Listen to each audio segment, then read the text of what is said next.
Λοιπόν, να αρχίσουμε.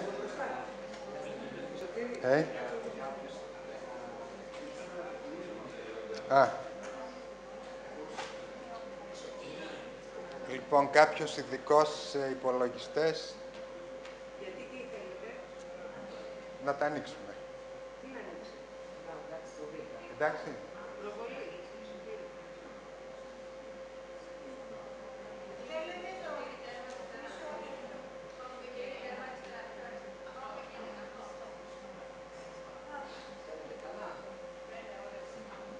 Λοιπόν, η επόμενη ανακοίνωση του κ. Τσελίκα. Θέμα είναι οι δυτικές διάλεκτοι στο κόρπος των χρηστηρίων πινακίδων της Δοδόνης.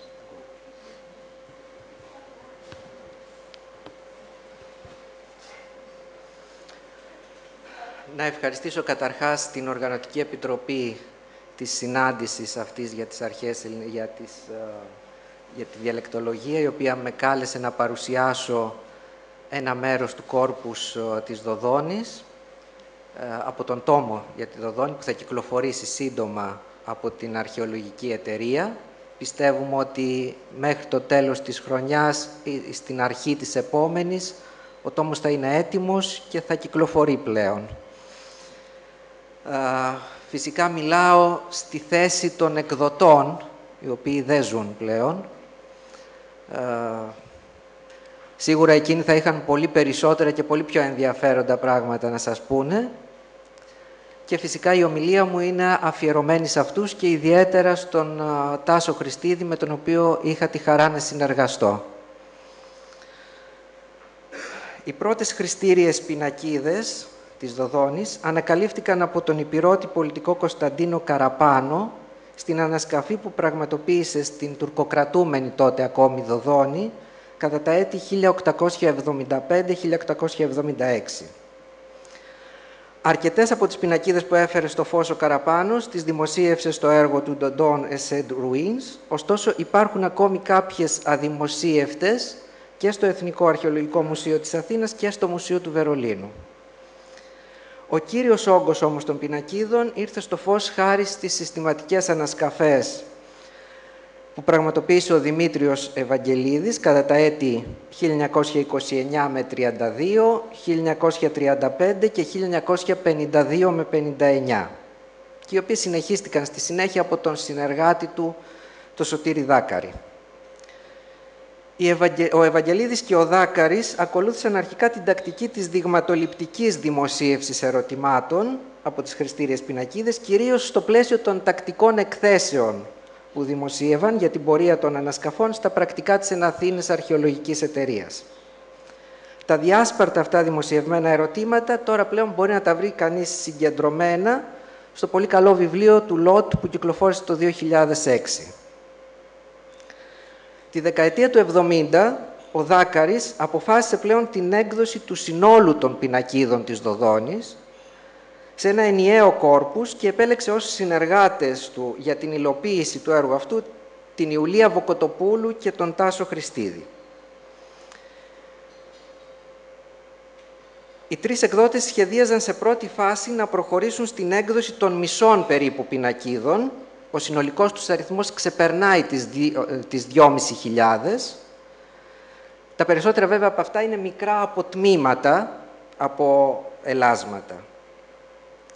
Και έτσι η υποέκδοση τόμοι, 2 τόμοι που θα κυκλοφορήσουν όπως είπα από την Αρχαιολογική Εταιρεία, περιλαμβάνουν τις πινακίδες με αριθμό μουσείου μέχρι και το 1380, δηλαδή όσες ανακαλύφθηκαν κατά τις ανασκαφές Ευαγγελίδη των ετών 1929, 32 και 35. Καταλαβαίνετε ότι μένουν ανέκδοτες περίπου άλλες τόσες επιγραφές. Σε αυτές τις πινακίδες διαβάζονται συνολικά 4.216 ερωτήματα, πολλά από τα οποία είναι πολύ αποσπασματικά. Σε αρκετές περιπτώσεις σώζονται απλώς ελάχιστα γράμματα. Η ανάγνωση των πινακίδων υπήρξε εξαιρετικά χρονοβόρα, αφενός λόγω του ότι απαιτούνταν προηγουμένως ο καθαρισμός και η συντήρησή τους, και αφετέρου λόγω της ίδιας της φύσης των πινακίδων.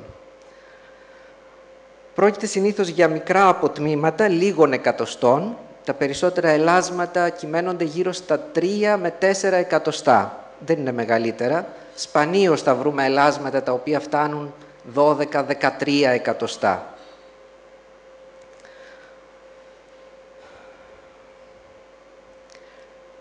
Και κατά κανόνα αυτά τα ελάσματα είναι παλίμψιστα επειδή χρησιμοποιήθηκαν πολλές φορές. Έτσι είναι πολύ συχνό το φαινόμενο να υπάρχουν 3 ή 4 επιγραφές σε κάθε όψη, οι οποίες είναι πολύ δύσκολο να διακριθούν συχνά μεταξύ τους και να αναγνωστούν. Επιπλέον δυσκολίες δημιουργεί η κακογραφία ή το μικρό μέγεθος των γραμμάτων, τα οποία μερικές φορές δεν ξεπερνούν ούτε το 1 με 1,5 χιλιοστό. Είναι τόσο μικρά. Δηλαδή χρειάζεται μικροσκόπιο για να μπορέσει να τα διαβάσει κανείς. Αλλά συχνά ακόμη και μετά την ανάγνωση των ερωτημάτων τίθενται αρκετά προβλήματα ερμηνείας των κειμένων αυτών και θα δούμε τέτοια ερωτήματα. Οι χρηστήριες πινακίδες χρονολογούνται με βάση τη γραφή τους από τα τέλη του 6ου αιώνα π.Χ. έως τα μέσα του 3ου αιώνα π.Χ. επίσης. Και θα πρέπει να χρησιμοποιήθηκαν σε κάποια μορφή κληρομαντίας, χωρίς να είμαστε όμως σε θέση να περιγράψουμε πώς ακριβώς διενεργούνταν αυτή η κληρομαντία. Πρόκειται για μολύβδινα ελάσματα, πάνω στα οποία οι προσκυνητές του μαντίου έγραφαν στη μία όψη τους το ερώτημά τους και στη συνέχεια το δίπλωναν ή το τύλιγαν. Έτσι το ερώτημα κλεινόταν στο εσωτερικό του ελάσματος και στη συνέχεια εξωτερικά χάραζαν κάποιο αναγνωριστικό. Το αναγνωριστικό αυτό ήταν είτε το όνομα αυτού που ρωτούσε, είτε κάποιο αριθμητικό που έδειχνε τη σειρά που είχαν στην κληρομαντία, είτε μπορεί να ήταν το θέμα του ερωτήματος, για παράδειγμα περί προβατείας, για την επιλογή επαγγέλματος και αν η προβατεία, δηλαδή θα ήταν, η εκτροφή προβάτων θα ήταν το ενδεδειγμένο επάγγελμα για τον ερωτώντα. Πάρα πολύ σπάνιες είναι οι περιπτώσεις στις οποίες έχει χαρακτεί στο ίδιο έλασμα και η απάντηση του μαντίου.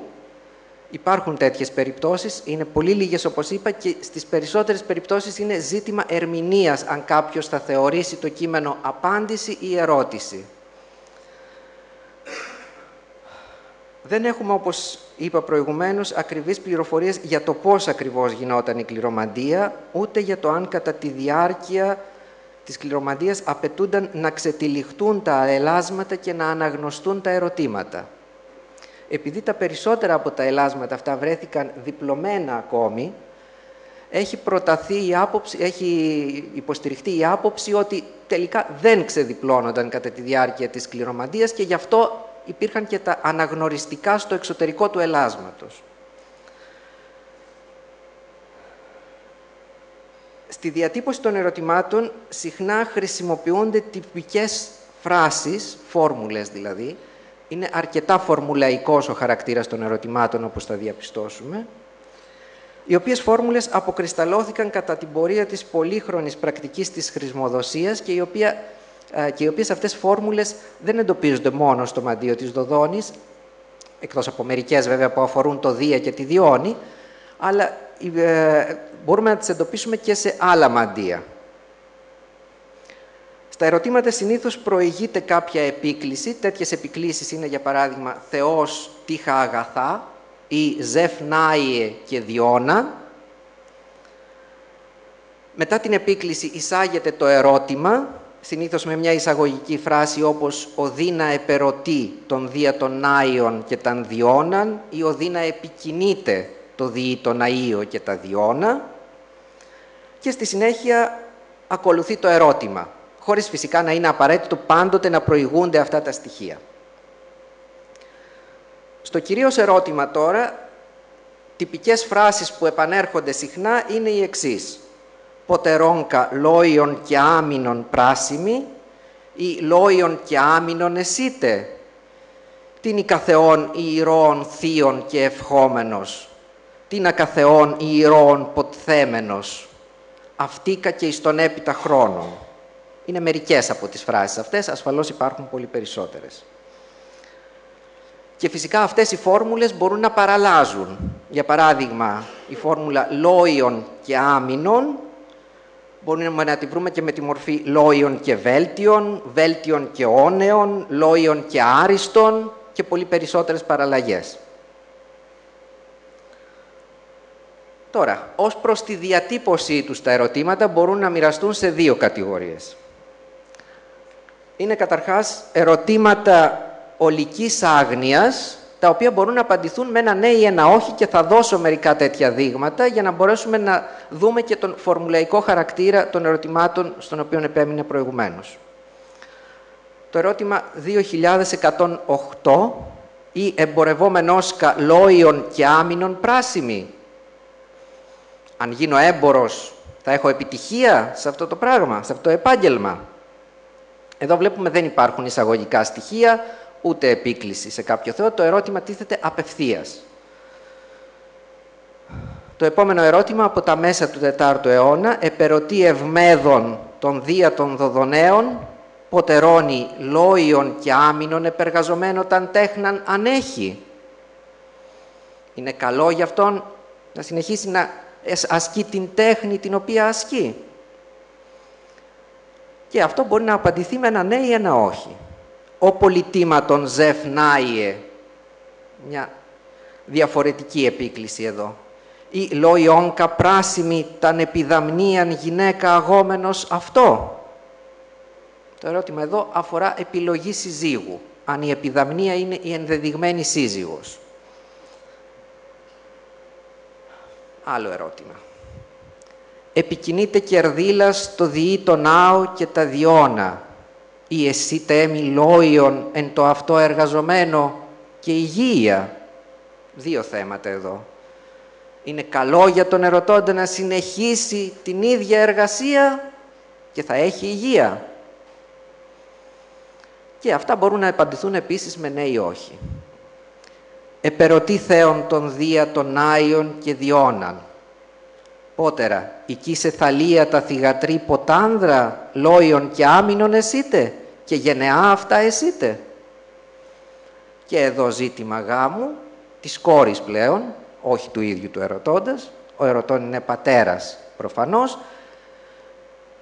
και θέλει να μάθει αν θα πρέπει να παντρέψει την κόρη του και αν η κόρη του θα αποκτήσει παιδιά. Τρίτο ερώτημα. Εφερωτά Απολόδωρος των δία των νάων και διώναν περί εργασίας. Ποτερόνκα την χάνει ναυκληρών ναβών. Συγγνώμη για το αρχικό νη στον τελευταίο στίχο, ξέφυγε, δεν χρειάζεται κεφαλαίο νη, μικρό νη. Ο Απολόδωρος εδώ ρωτάει και αυτός για επιλογή επαγγέλματος. Μας λέει, ρωτάει αν θα είναι καλό για αυτόν να γίνει ναύκληρος και να ναυκληρεί πλοία. Και τέλος, ένα ακόμη ερώτημα με απάντηση ναι ή όχι.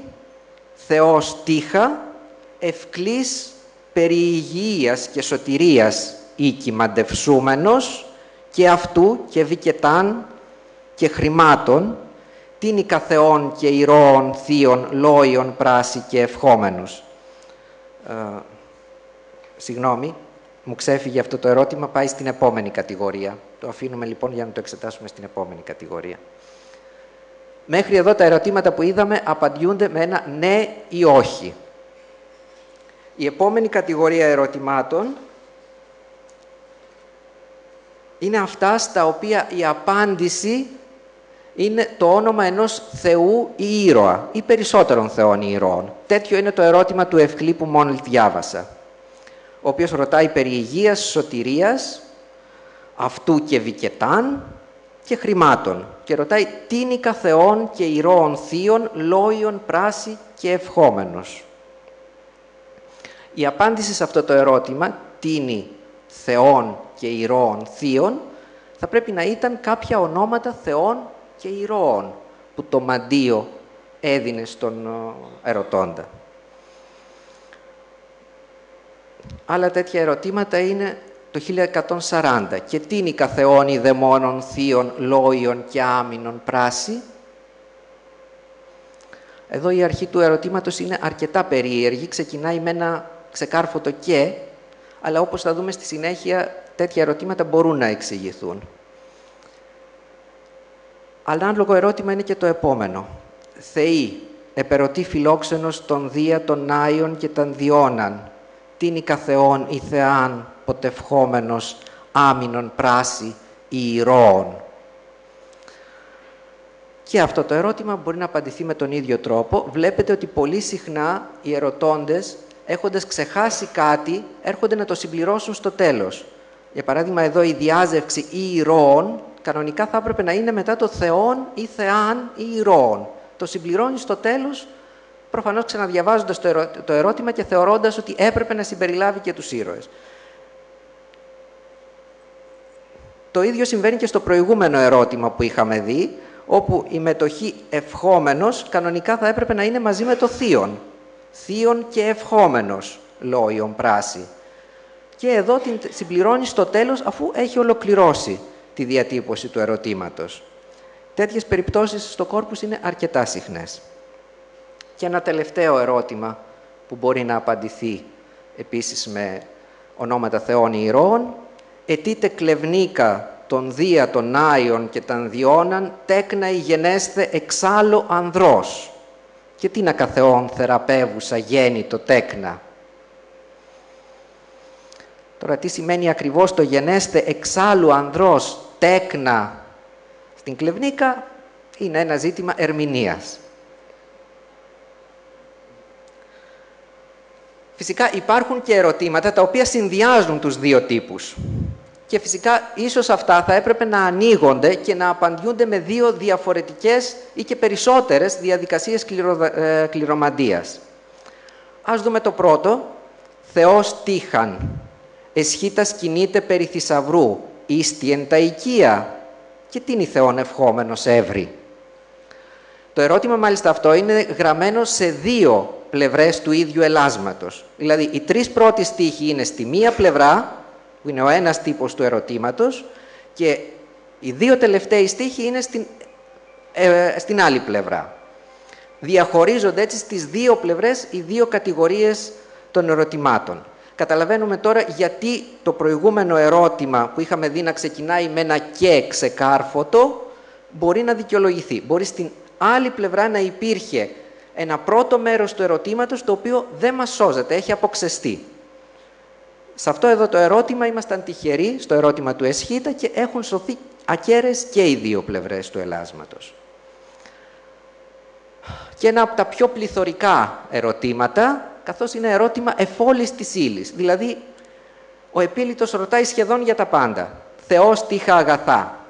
Επίλυτος επερωτή των Δία των Άιων και των Διώναν. Τι καπιών ευτυχεί. Και τι είναι η Θεόν θύσας. Και πότερα ταν τέχναν αν επεδεύθην εργάζομαι ή ποτά άλλο τι ορμάσω. Και ή λάμψομαι και επιχειρεί. Και πότερα ταν φαινομέναν γυναίκα λάβω ή άλλαν. Και πότερα και δηλάβω ή ποτιμένο. Πάρα πολλά ερωτήματα, τα οποία φυσικά δεν απαντιόνται με μία διαδικασία κληρομαντίας. Ασφαλώς θα χρειαζόντουσαν περισσότερες από μία και ασφαλώς θα έπρεπε να ανοιχτεί μάλλον το έλασμα αυτό και να διαβαστεί.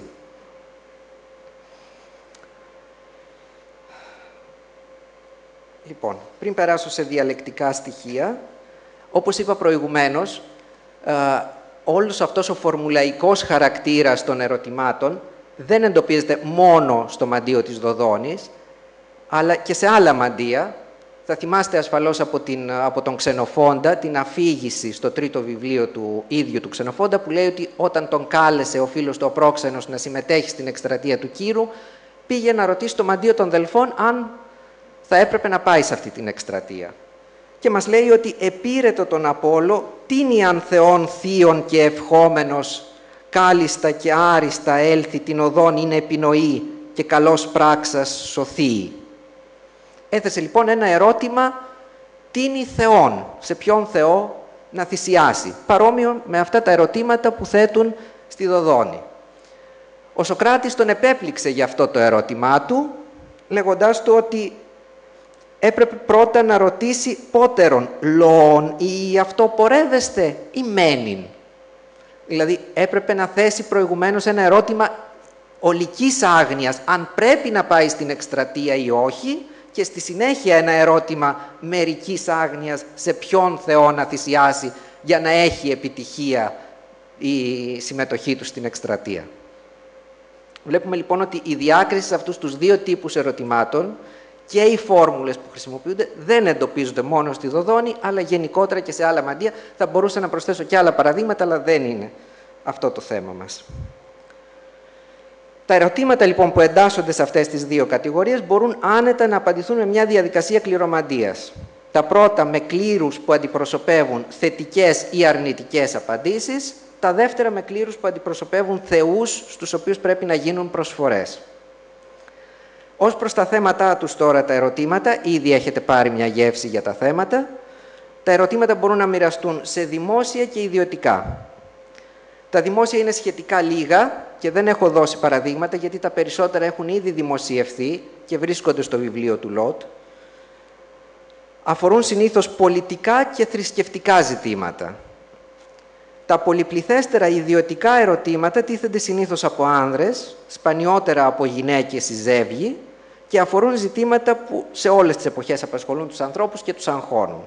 Τέτοια ζητήματα είναι οικογενειακά θέματα, επιλογή συζύγου, απόκτηση παιδιών, κατά προτίμηση αρσενικών συνήθως, σχέσεις μεταξύ συγγενών και άλλα, θέματα υγείας, ανάρρωση από ασθένειες, επιβίωση των παιδιών και ασφαλής ενηλικίωση, επιλογή επαγγέλματος, θέματα μετακίνησης, ασφαλής μετακίνηση σε μια πόλη ή εγκατάσταση σε μια άλλη πόλη, θέματα ιδιοκτησίας, ασφάλεια της ιδιοκτησίας, κλοπή κτλ. Τα ερωτήματα αυτά είναι γραμμένα σε ποικίλα αλφάβητα και σε ποικίλες διαλέκτους. Σε πολλές περιπτώσεις η συντομία ή η αποσπασματικότητα των ερωτημάτων, καθώς και άλλα προβλήματα, καθιστούν αρκετά δύσκολο να προσδιορίσουμε με ακρίβεια σε ποια διάλεκτο ανήκουν. Είναι προφανές όμως ότι υπερτερούν αριθμητικά τα ερωτήματα που εντάσσονται στο δυτικό διαλεκτικό χώρο και αυτό είναι φυσικό αν λάβουμε υπόψη τη γεωγραφική θέση του μαντείου. Ωστόσο, έχουμε ερωτήματα και στην Αττικο-Ιωνική διάλεκτο και στη Θεσσαλική και στη Βιωτική. Λιγότερα βέβαια σε σχέση με τις δυτικές διαλέκτους, αλλά υπάρχουν τέτοια ερωτήματα και θα δώσω μερικά παραδείγματα. Αττικο-Ιωνικό είναι το εξής ερώτημα. Θεός τύχα αγαθά και διεί προναΐο και διώνα. Πορίνος κοιμαίος Ευάνδρου, ηρωτά των θεών, ή των ξατράπιν και ύπαρχων θεραπεύοντι, λόγιον και άμυνον έστε. Το ερώτημα τίθεται από τον Πορίνον, ο οποίος μας δίνει τα πλήρη στοιχεία του. Μια περίπτωση αρκετά σπάνια στο κόρπους. Συνήθως οι ερωτώντες δίνουν μόνο το όνομά τους. Σπανίως μας λένε από πού προέρχονται και ποιος είναι ο πατέρας του. Εδώ ο Πορίνος μας λέει ευτυχώς ότι είναι από την Κίμη, προφανώς της Εύβοιας, και ο πατέρας του ονομάζεται Εύανδρος. Αρκετά στοιχεία του ερωτήματος δείχνουν ότι η διάλεκτος είναι Αττικο-Ιωνική, το ρήμα ηρωτά, ο σύνδεσμος η κατάληξη στο ουσιαστικό ξατράπιν, ο μέλλοντας έστε. Βλέπουμε όμως ότι υπάρχει και μια μίξη διαλεκτικών στοιχείων, κυρίως στην αρχική φόρμουλα. Δηλαδή, Θεός τύχα αγαθά, σε δωρική διάλεκτο, και διώνα, επίσης σε δωρική διάλεκτο. Τέτοιες περιπτώσεις μίξης διαλέκτων, ειδικά όταν χρησιμοποιούνται φόρμουλες από τον ερωτώντα, είναι αρκετά συχνές στο κόρπους. Προφανώς, οι ερωτώντες που έρχονται από άλλες περιοχές χρησιμοποιούν τις φόρμουλες στη μορφή που τις ακούνε στη Δοδόνη, ή μια άλλη εξήγηση που έχει προταθεί είναι ότι τα ερωτήματα καταγράφονται από το ιερατείο, οπότε αυτός που καταγράφει το ερώτημα, μιλώντας μια βορειοδυτική διάλεκτο, γράφοντας το ερώτημα που το απευθύνει κάποιος Ίωνας, αναμειγνύει στο ερώτημα και δωρικούς τύπους της δικής του διαλέκτου. Στην περίπτωση του Πορίνου όμως μια τέτοια εξήγηση δεν μπορεί να σταθεί για τον εξής λόγο. Ο Πορίνος κάνει ένα λάθος. Αντί για το κανονικό επίθετο του Δία, Νάιος, τον ονομάζει Προνάιον. Προφανώς ένας ιερέας της Δοδόνης δεν θα έκανε αυτό το λάθος. Ο Πορίνος μειώντας εξοικειωμένος με τις φόρμουλες της Δοδόνης, προφανώς τις προσαρμόζει σε οικία δεδομένα δικά του. Προφανώς έχει υπόψη του την Αθηνά προναΐα των Δελφών και κάνει και το επίθετο Νάιος του Δία της Δοδόνης, προνάιος. Είναι απίθανο λοιπόν το ερώτημα αυτό να καταγράφτηκε από κάποιον ιερέα. Κατά πάσα πιθανότητα γράφτηκε από τον ίδιο τον Πορίνο, ο οποίος απλώς διατυπώνει τη φόρμουλα της επίκλησης Θεός, τύχα, αγαθά και διή προναΐο και διόν, όπως την άκουσε ή όπως την είδε γραμμένη κιόλας στα ίδια τα ελάσματα. Γιατί μην ξεχνάτε ότι αυτός που πήγαινε να θέσει ένα ερώτημα έπαιρνε ένα χρησιμοποιημένο έλασμα πάνω στο οποίο υπήρχαν ερωτήσεις, έκανε απόξεση σε αυτό ή μπορεί να μην έκανε απόξεση, μπορεί πάνω στα ήδη υπάρχοντα ερωτήματα να έγραφε το δικό του, χωρίς να αποξέσει τα προηγούμενα. Επομένως, θα μπορούσε να διαβάσει τις φόρμουλες αυτές και να τις χρησιμοποιήσει στο δικό του ερώτημα. Κάποια ερωτήματα σε θεσσαλική διάλεκτο. Θεός τύχα. Φιδίας περ... Δεν μας σώζεται δυστυχώς το θέμα του ερωτήματος. Κι είναι και Θεόν ευχόμενος. Η συνέχεια θα ήταν λόγιον πράση, προφανώς. Εδώ η ερωτηματική αντωνυμία κίνη και το τροπικό μόριο και μας δείχνουν ασφαλώς ότι έχουμε θεσσαλική διάλεκτο, παρότι το ερώτημά μας είναι πάρα πολύ μικρό. Το επόμενο ερώτημα, μένεις ερωτά των Θεών, τίνα και Θεών θεραπεύων άριστα πράση. Και εδώ έχουμε στοιχεία που μας κατευθύνουν προς τη θεσσαλική διάλεκτο. Το όνομα μένεις είναι πάρα πολύ κοινό στη Θεσσαλία. Έχουμε το μόριο και. Παρ' όλα αυτά όμως βλέπουμε ότι εδώ η αντωνυμία, η ερωτηματική είναι τίνα, όχι κίνα. Έχουμε και εδώ μια μίξη διαλέκτων. Τέτοια μίξη ανάμεσα στην αντωνυμία τίνα που είναι δυτική περισσότερο και στο μόριο και που είναι θεσσαλικό υπάρχει σε χώρους της Θεσσαλίας, κυρίως στη Θεσσαλιότιδα υπάρχουν επιγραφές οι οποίες έχουν μια τέτοια μίξη ανάμεσα στο τίνα και στο και. Το επόμενο ερώτημα, συμφορένεστη επιβουλάν Φιλίππου αμοιβάν εκαδιδίν, είναι πάρα πολύ αποσπασματικό κι αυτό. Έχουμε τον ενδιαφέροντα τύπο συμφορέν, σύμφορον δηλαδή, τον οποίο ο Τάσος Χριστίδης σε συνεργασία με τον Μέντες Ντοσούνα έχουν εξηγήσει ως άλλο τύπο για το σύμφορον. Αρχικά οι τύποι αυτοί είχαν θεωρηθεί λάθος, τελικά όμως αναγνωρίστηκαν ως τύποι που συναντιούνται στην ιστιαιότιδα στη Θεσσαλία.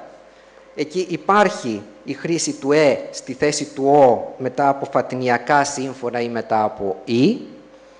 Και έτσι η επιγραφή αυτή έχει καταταχθεί στις Θεσσαλικές. Τέτοιοι τύποι υπάρχουν κι άλλοι στο κόρπους, δηλαδή έχουμε παιδίεν αντί παιδίων, είδατες αντί είδατος, γενική, δυνατέν αντί δυνατόν. Και περνάω σε ένα ερώτημα από τη βιωτική διάλεκτο πριν περάσω στις δυτικές. Θειός τύχα αγαθά, βουκόλο και πολυμνάστη, τι καδραόντιν, υγεία και γενιά, κανδρογένεια γινήτο, και παραμόνιμος ιός, και χρημάτων επιγγύησης, και των ιόντων όνασης. Εδώ έχουμε αρκετά στοιχεία που μας προσανατολίζουν προς τη βιωτική διάλεκτο. Καταρχάς, συγγνώμη, έχει γίνει ένα λάθος. Βουκόλο και πολυμνάστη, εκεί ήθελε κι, όχι και, όπως είναι το κι στη συνέχεια. Εντάξει, όπως είναι το κι στο δεύτερο στίχο, το ίδιο έπρεπε να είναι γραμμένο και στον πρώτο. Μου ξέφυγε. Συγγνώμη. Η χρήση του ήτα στη θέση του αλφαγιώτα, όπως φαίνεται στο κι και στη δοτική πολυμνάστη, το βουκόλο και τη πολυμνάστη, μας προσανατολίζουν προς τη βιωτική διάλεκτο. Από εκεί και πέρα, άλλα χαρακτηριστικά της επιγραφής αυτής, όπως η εξέλιξη του SEE, πριν από φωνήεν, θειός αντί θεός, γενιά αντί γενεά, των ιόντων όνασης αντί των αιώντων όνασης. Επίσης το μόριο κα και το ρήμα γινήητο αντί γίγνητο μας κατευθύνουν προς την βιωτική διάλεκτο. Από το χώρο γύρω από το μαντίο, ενδιαφέρον έχει να επισημάνουμε επίσης ότι κάποια ερωτήματα μπορεί να έχουν τεθεί από Ηλυριούς. Τα ερωτήματα αυτά είναι διατυπωμένα σε ελληνική γλώσσα και συνήθως σε δυτική διάλεκτο, ωστόσο τα ονόματα αυτών που τα θέτουν φαίνεται να είναι ηλυρικά, πάντως δεν ταιριάζουν, δεν πρέπει να είναι ελληνικά. Ένα τέτοιο ερώτημα είναι το ερώτημα που θέτει ο Γέντης. Το όνομά του θυμίζει τα ονόματα Γένθιος και παρόμοια που υπάρχουν στα ηλυρικά. Θεός τύχα αγαθά, επικοινείται Γέντης το διεί τον αΐο και τα διώνα, η κατεμπορίαν καλόιον και άμυνον πράση. Το ερώτημα είναι διατυπωμένο σε μια δυτική διάλεκτο, δεν έχει τίποτα το ιδιαίτερο. Το όνομα όμως του ερωτώντος, Γέντης, προφανώς δεν είναι ελληνικό. Παρόμοια άλλα ερωτήματα που τίθενται από ερωτώντες που μάλλον είναι Ηλυριοί, είναι ερωτήματα που θέτει η Ραζία, ο Τίτικος ή Τεύτικος, ο Όπελος, η Πλαβράτα, η Επιδίνα, ο Λιβισαβός, ο Ζαριάλας ή η Ζαριάλα, ο Επίκαδος, η Ετούτα και ο Σκιδάρκας. Το ότι διατυπώνουν τα ερωτήματά τους σε ελληνική γλώσσα σημαίνει ίσως ότι πρόκειται για εξελληνισμένους Ηλυριούς ή ότι τα ερωτήματά τους καταγράφτηκαν από το ιερατείο, δηλαδή διατύπωσαν προφορικά το ερώτημά τους και το ιερατείο του μαντίου τα μετέφρασε στο τοπικό ιδίωμα και έθεσε το ερώτημα. Όπως σημειώθηκε παραπάνω, τα περισσότερα ερωτήματα είναι διατυπωμένα σε δυτικές διαλέκτους. Ωστόσο, σε τόσο μικρά κείμενα και συνήθως αποσπασματικά, τα ερωτήματα που σας έδειξα μέχρι στιγμής είναι όλα ακέραια, αλλά είναι η εξαίρεση. Δηλαδή, πολλές φορές θα χρειάζεται κανείς να ξεφυλίσει 30 και 40 σελίδες με πολύ μικρά αποσπάσματα για να βρει ένα ακέραιο ερώτημα. Σε τόσο μικρά λοιπόν κείμενα, τόσο αποσπασματικά και συνήθως με αρκετά προβλήματα, είναι δύσκολο να προσδιορίσουμε σε ποια συγκεκριμένη δυτική διάλεκτο ανήκει το κάθε ερώτημα. Εκτός φυσικά αν ο ερωτών ο ίδιος μας λέει από πού προέρχεται. Αυτό όμως, όπως είπα, είναι εξαίρεση. Συνήθως οι προσκυνητές δίνουν μόνο το όνομά τους. Γι' αυτό στη συνέχεια θα δώσω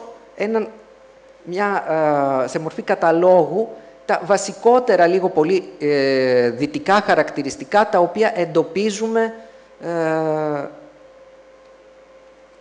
στο κόρπους των ελασμάτων, χωρίς προφανώς να θέλω να είναι εξαντλητικός αυτός ο κατάλογος. Έχουμε προφανώς τη διατήρηση του Α, είναι αυτονόητο. Έχουμε διατήρηση του τι, συνήθως στις καταλήξεις του τρίτου πληθυντικού προσώπου, επερωτώντι, μαστεύοντι, οικαίοντι, πράξοντι, ιστορεύοντι και άλλοι τέτοιοι τύποι. Έχουμε πρώτο πληθυντικό πρόσωπο ενεργητικής φωνής σε μες, πράσιμες, εκδόμες, τυγχάνιμες, νικόμες, ποιήμες και άλλα.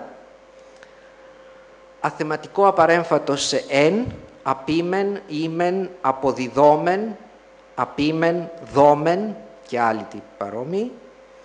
Επέκταση του ξου σε μέλλοντες και αορίστους των ρημάτων σε ζω, δικάξεστε, δικαξαμένου, δικαξούμε και άλλα. Η συναίρεση α συν ε ή α συν ήτα μας δίνει ήτα, νικήν, επικινείται, επερωτή.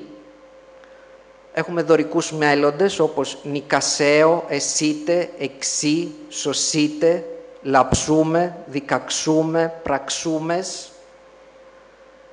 εντοπίζεται η αλλαγή, αν και σπάνια, του λθού σενθού, διεξένθη εξενθέν.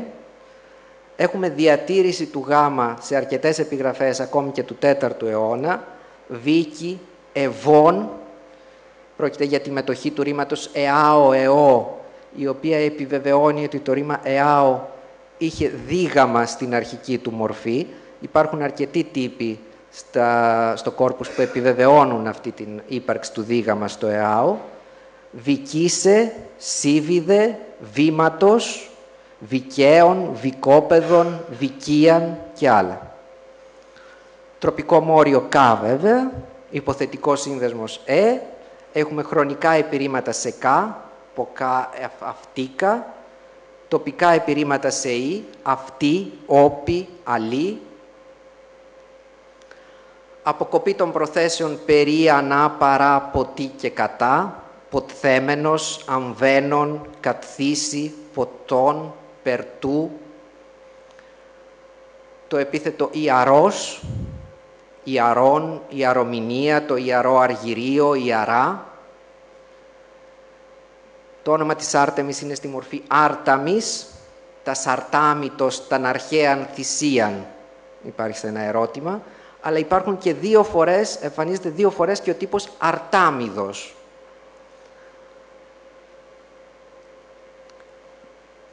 Το 20 είναι ίκατη και σε λεξιλογικό επίπεδο έχουμε εκτεταμένη χρήση του ρήματος πάομε, πέπατε, πεπαμένος, επέπατο και των παραγόγων του, π.χ. παμπασία, πάμα, επιπάσιον, σε σχέση με όλη την, σε αντίθεση με το αττικό κτόμε, σε αντιστοιχεία μάλλον με το αττικό κτόμε και όλη τη σειρά των παραγόγων του κτόμε. Ένας άλλος όρος που εμφανίζεται σπανιότερα είναι ο όρος πανκλαρία, που εννοεί το σύνολο του κλήρου που έχει στην κατοχή του ο ερωτών. Από το ίδιο ρήμα, από το ίδιο θέμα παράγεται και το όνομα Φιλοπάμων, που θα πρέπει να είναι το αντίστοιχο του αττικού Φιλοκτήτης. Έχουμε επίσης αρκετά συχνή χρήση του ρήματος έρπο, εν τη έρποντι εν η αυτή, εις φάρον έρπον, εν παδίαν έρπον. Πολύ εκτεταμένη χρήση του επιθέτου έρσιν και ερσέντερος, αντί άριν, ερσεντέρα γενεά, έρσεν γένος, πέδες έρσενες, και επειδή πάρα πολλοί ερωτώντες ενδιαφέρονται να έχουν αρσενικούς απογόνους, το επίθετο επανέρχεται πάρα πολύ συχνά. Βέντιον, βέντερα, αντί βέλτιον, και σε 2 περιπτώσεις εμφανίζεται και η μετοχή του ημί έασα και έσα. Παρότι όμως είπα ότι λίγο ως πολύ αυτά είναι τα βασικά χαρακτηριστικά που εμφανίζονται σχεδόν στο σύνολο των ερωτημάτων, μπορούμε να ξεχωρίσουμε και μερικές υποπεριπτώσεις. Για παράδειγμα, υπάρχουν ερωτήματα που είναι προφανές ότι είναι διατυπωμένα σε αυστηρή δωρική. Όπως το ερώτημα του αγέλοχου, το οποίο είναι ήδη γνωστό. Αγελόχο εξ εγερτίο χορμημένο, άμυνον εστί γαοργήν. Ο Αργέλοχος προέρχεται από το Αιγέρτιον, μια πόλη της Σικελίας, η οποία εδώ γράφεται με δασία, κατά περίεργο τρόπο, από την παράδοση, ξέρουμε ότι μάλλον έπαιρνε ψηλή η λέξη. Αλλά η γενική Αιγερτίο με ωμέγα και το απαρέμφατο Γεωργήν με ήτα μας προσανατολίζουν προς μια διάλεκτο η οποία εντάσσεται στην κατηγορία της αυστηρής δωρικής. Έχει τελειώσει ο χρόνος μου? 5 λεπτά δεν έχω ακόμη, κάτι. Λοιπόν. Μάλιστα. Μάλιστα. Ωραία. Λοιπόν, θα είμαι όσο πιο γρήγορος γίνεται. Λοιπόν, και το επόμενο ερώτημα, άρχιπος επερωτεί τον Δία και τον Διώναν περί το χιαρό αργυρίο το τας Αθηναίας, πότερα κατθήσει παν εμέλη βέλντιον ήμεν ιού. Και εδώ οι τύποι της γενικής, το χιαρό αργυρίο, το τασαθανέας, όπως και το απαρέμφατο ήμεν, μας προσανατολίζουν προς μια αυστηρή εκδοχή της δωρικής. Και θα κλείσω με το ζήτημα των βορειοδυτικών χαρακτηριστικών στο κόρπους. Φυσικά το μαντίο εντάσσεται στο βορειοδυτικό χώρο και κανονικά τα περισσότερα ερωτήματα περιμένουμε να είναι σε βορειοδυτική διάλεκτο και ασφαλώς τα περισσότερα ερωτήματα θα προέρχονται από ηπειρώτες. Ωστόσο, κατά παράδοξο τρόπο, βλέπουμε ότι τα χαρακτηριστικά που συνήθως θεωρούνται ως διακριτικά χαρακτηριστικά των βορειοδυτικών διαλέκτων, τις διακρίνουν δηλαδή από τις διαλέκτους που στο πλαίσιο των δυτικών εντάσσονται στο γκρουπ των καταυτόδωρικών, αυτά τα χαρακτηριστικά στο κόρπους δεν είναι έντονα. Δεν εμφανίζονται δηλαδή πολύ συχνά. Για παράδειγμα, η διατήρηση της σύνταξης «εν» συναιτιατική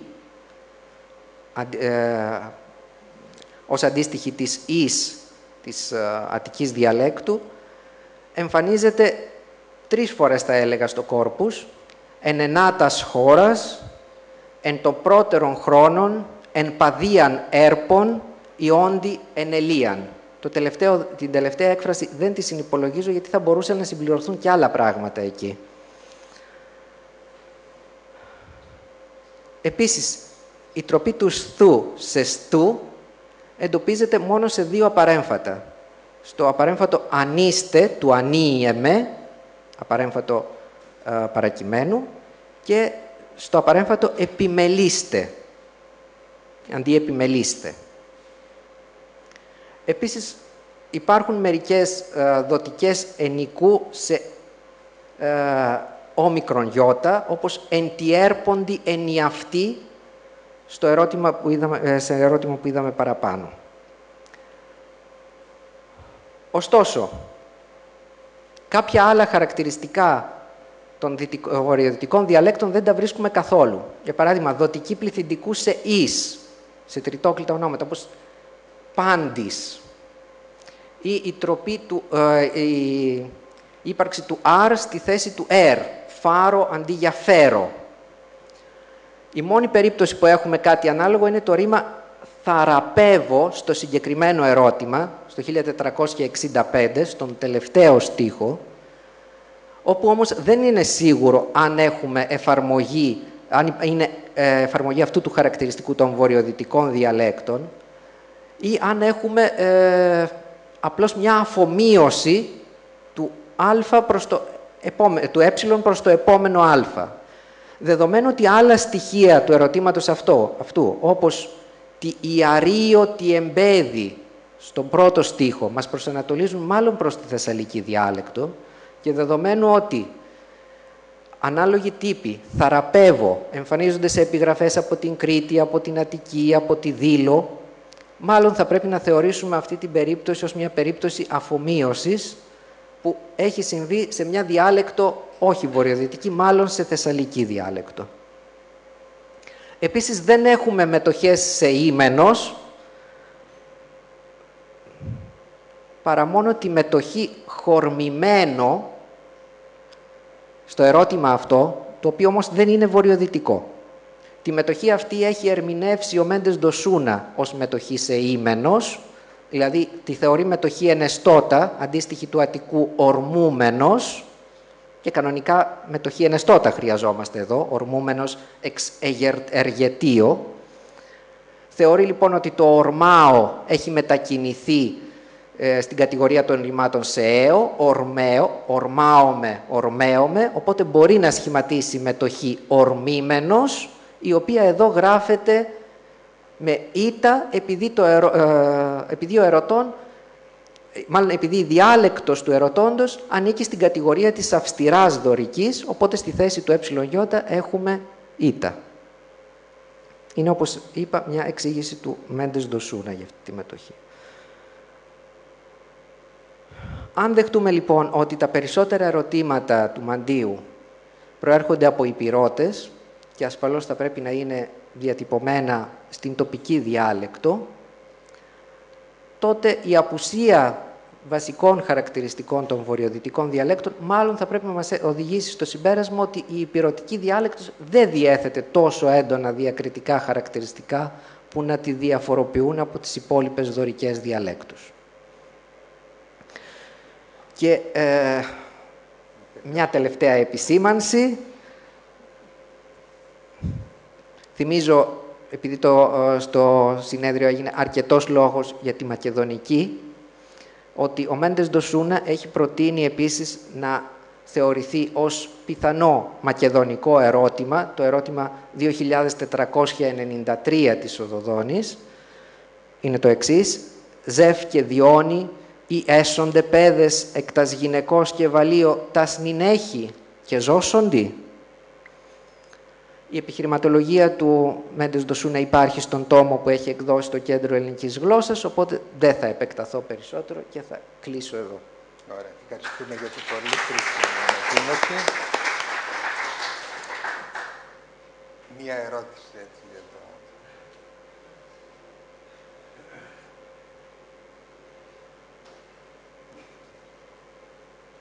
Θα ήθελα να ρωτήσω ποιο είναι το πρόβλημα ακριβώς της εκδόσεως. Δηλαδή, είναι τώρα 2 τόμοι, αλλά οι τόμοι αυτοί θα καλύπτουν τις μισές εγγραφές. Και τι προβλέπετε για τις άλλες μισές? Για τις άλλες μισές δεν υπάρχει πρόβλεψη καμία, κύριε Χατζόπουλε. Θα πρέπει η αρχαιολογική εταιρεία να αποφασίσει τι θα κάνει με τις υπόλοιπες επιγραφές. Δυστυχώς.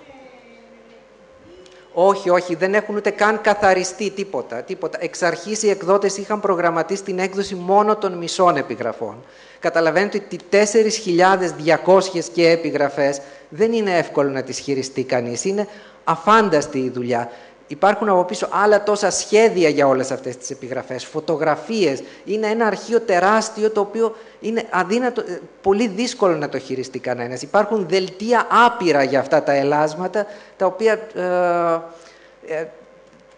δελτία είναι αποτέλεσμα της δουλειάς των 3 εκδοτών. Καταλαβαίνετε ότι παράλληλα να άρχιζε η δουλειά και για τα υπόλοιπα ελάσματα θα ήταν αφάνταστα δύσκολο. Φαντάζομαι ότι από εδώ και πέρα η αρχαιολογική εταιρεία θα αποφασίσει τι θα κάνει και με αυτά που είναι ανέκδοτα. Αλλά σας είπα, υπάρχουν ακόμη και του Καραπάνου ανέκδοτα ερωτήματα. Και στο Βερολίνο, ναι.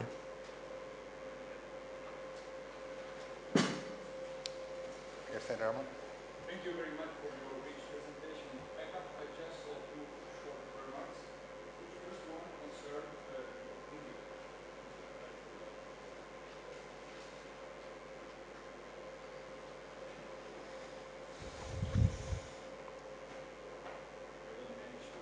To make it work.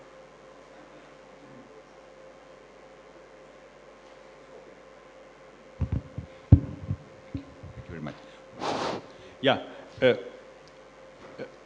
Yeah. In your Thessalian text, you quote this conditional with aika didoin. Yeah? Didoin, yeah? You don't have to show. Also, didoin, this fits very well with a form doin in the inscription of the Basadais. Didoin, yeah? Also, this form fits very well into the pattern of doin in the convention of the Basaidai from Metropolis. Yeah, it's just, the present are the aorist, and this is the only form optative in Thessalian, but this would perfectly there. And one short remark about Pepatai and also all the family of Pepatai and so on, yeah? So you mentioned the present Paomai. I assume that, be careful, this form, the present, is never attested. Yeah? You have a Pasato, Pepamai, Pepamenos, all you want, but exactly the present is a phantom. Probably it has been a present, but you will probably don't find any attestation of this. I would suggest you put an asterisk behind and so on. It's okay, yeah? Thank you. Thank you very much.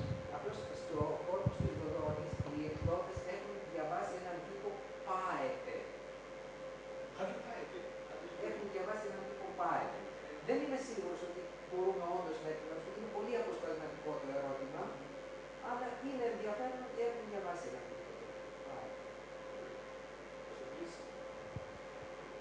Πάντως έχετε δίκιο, έχετε δίκιο. You could make this form now because yeah, how my and how my everything is perfect, but nothing now. There was no instance at all of the present. Λοιπόν, ευχαριστούμε πάλι.